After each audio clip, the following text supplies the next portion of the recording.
The Lord be with you. And with your spirit. A reading from the Holy Gospel according to Matthew. Glory to you, O Lord.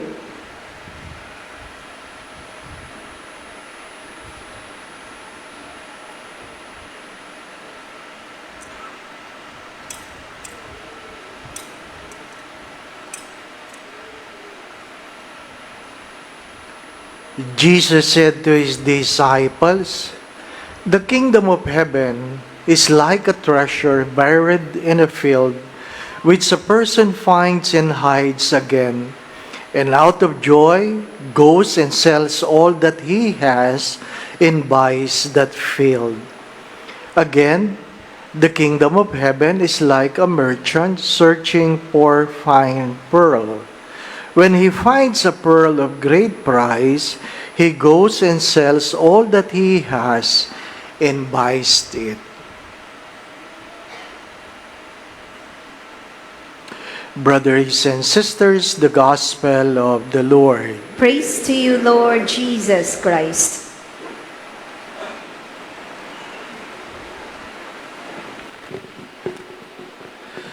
I have chosen to read the shorter form because the Gospel simply said what is more important. That the kingdom of heaven is more important than everything you have and what you can have in this world. I would like to focus more on the second reading that perhaps many of you have memorized it.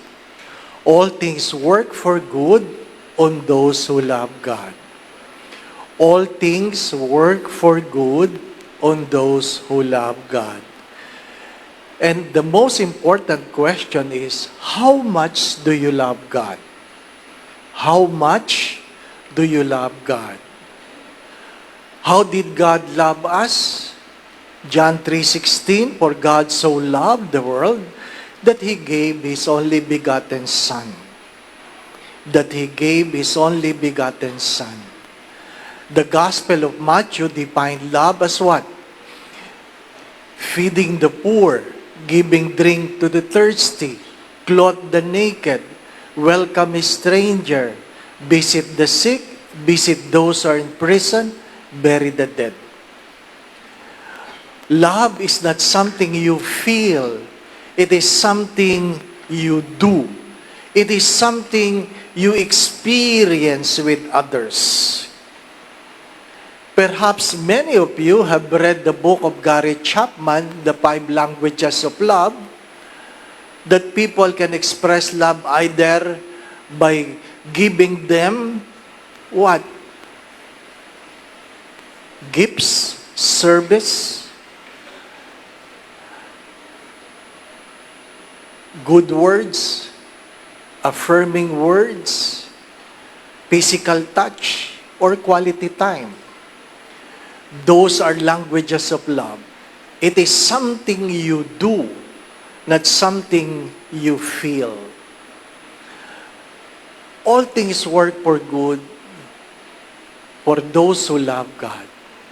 Only those who love God. My dear friends, my brothers and sisters, we express our love. Yung matatanda dito, sorry for the words, perhaps they have watched the movie Fiddlers on the Roof. When the husband said, "Do you love me?" She did not answer the question. She said, "I cook for you.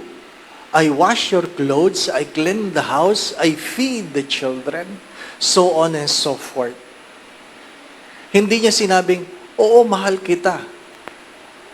Ipinakita niya at ipinaalala sa kanya kung ano kanyang ginagawa para ipahayag ang pagmamahal.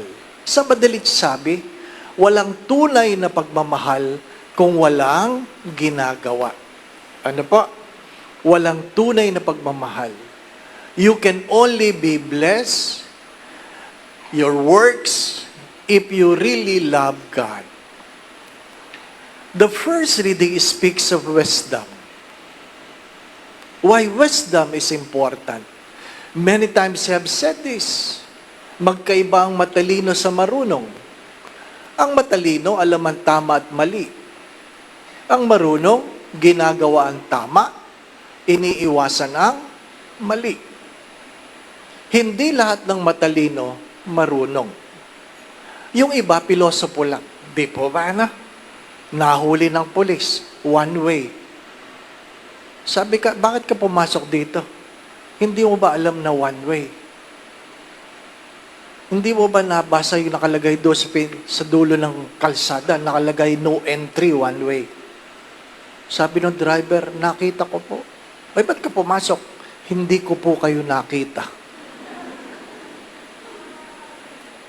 Yan ang ugali natin, di po ba na?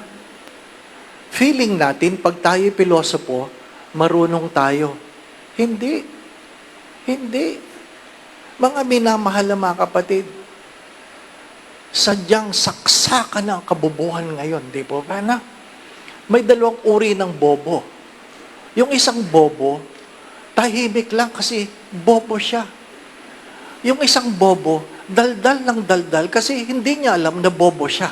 Di po ba na? Anong uri kayong bobo? Di ba? Mga minamahal na mga kapatid, masakit pag-usapan yon. Pero, ang hirap kausapin ng mga taong hindi nakikinig. Di po ba? Bakit tayo nagkakagulo sa sarili nating bahay? Kasi hindi nakikinig. Ang pinapakinggan lang ang sariling katuwiran. Do you know that if you get what you want, that is skill. But wanting what you get is wisdom. Getting what you want is skill. But wanting what you get is wisdom. To live long speaks of good health. But to live well speaks of wisdom. Knowing how to pray is a skill. Knowing what to pray is wisdom. Malayong malayo ang pinagkaiba ng dalawa. Malayong malayo.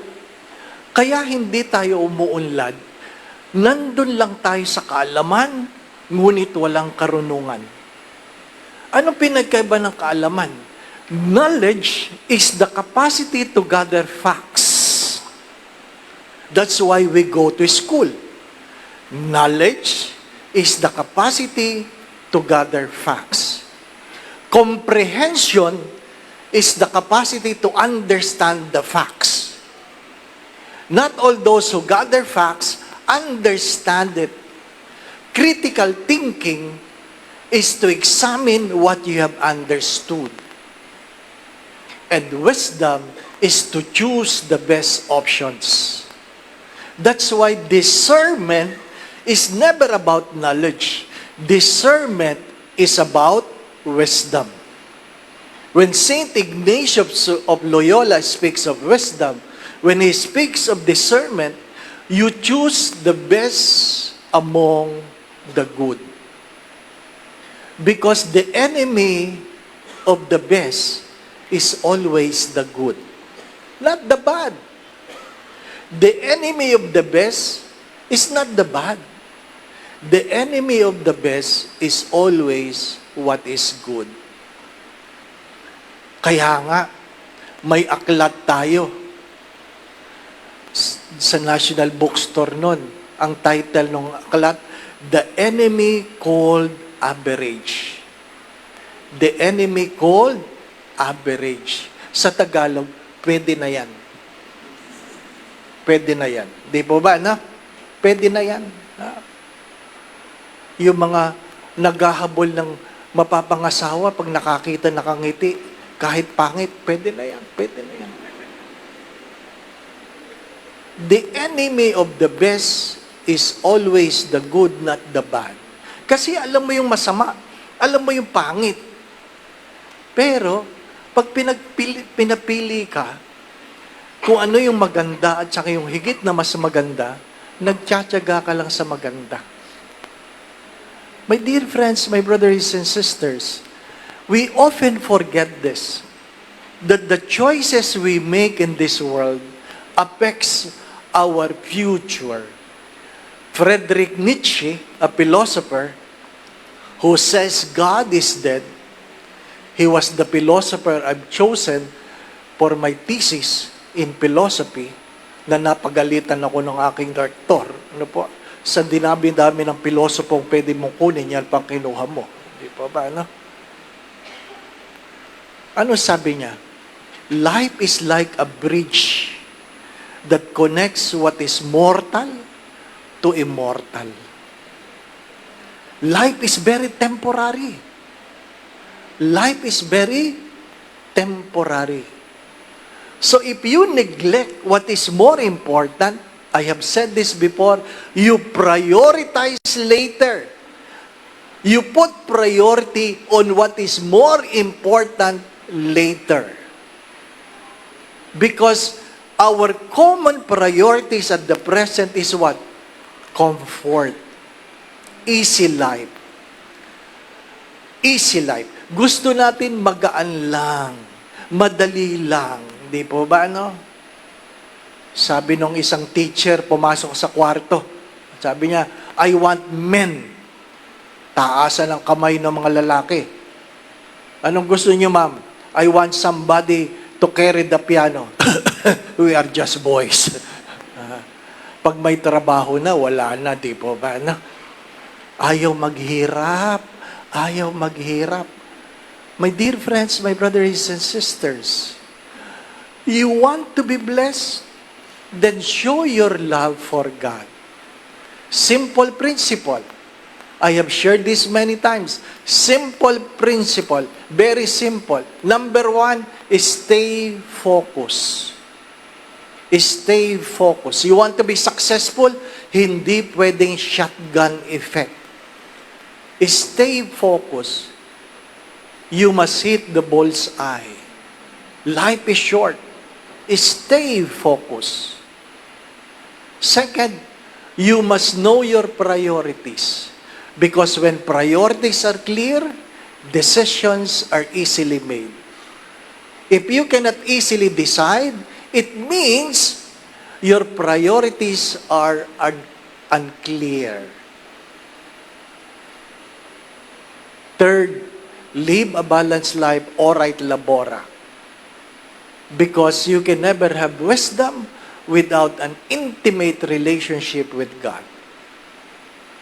You must work while you pray. You must pray while you work. And lastly, you must not be afraid to make painful decisions for God. If you really love God, you must be willing to make painful decisions for God. Ask yourself, have you made a painful decision for God? Ask yourself. Hello? Have you made a painful decision for God? And that's the fourth principle that many of us have failed. Going back to what I've said, ano po? This is a sad story. I would like to ask parents to check on their children.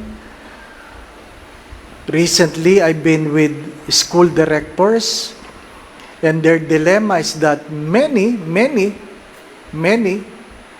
of the grade 5 students cannot read. Many of the grade 5 students cannot read. Ano po? Kaya, i-check nyo po yung mga anak nyo kung marunong magbasa. Ano po? Kaya nga sinasabi ko, mag-uwi ng pinag-aralan, hindi lang ng diploma. What is more alarming, grade 11 students cannot comprehend what they read. Grade 11. Ano po? Paano yan makakakuha ng magandang trabaho? Di po ba? No? Naalala niyo yun, nag-apply, 2 lalaki. Ha? Chechekan lang nila. Sabi niya, sa katabi niya, pare, ano ba tayo? Mali o mali? Hello? It's not a joke. It's a problem. If a person cannot distinguish whether she is or he is mali or female, malaking problema yan. Nakakatawa pero yan tayo. Yan ang ating kinabukasan. Ano pa? Ano problema ko? Gusto ko may magpapari. May puso, pero walang utak. Hindi nakakapasa sa IQ exam. Sayang ang ganda ng puso. Di ba ano? Mga minamahal na mga kapatid, to grow old is part of life, but to mature is a choice. Think about this. Love is not something you feel. It is something you do. It is a product of your knowledge, comprehension, critical thinking, and wisdom. Kaya yung tanong, Father, pag ang lason ba'y nag-expire, nakakalason pa ba? At kung pinag-iisipan niyo ang sagot, may problema din kayo.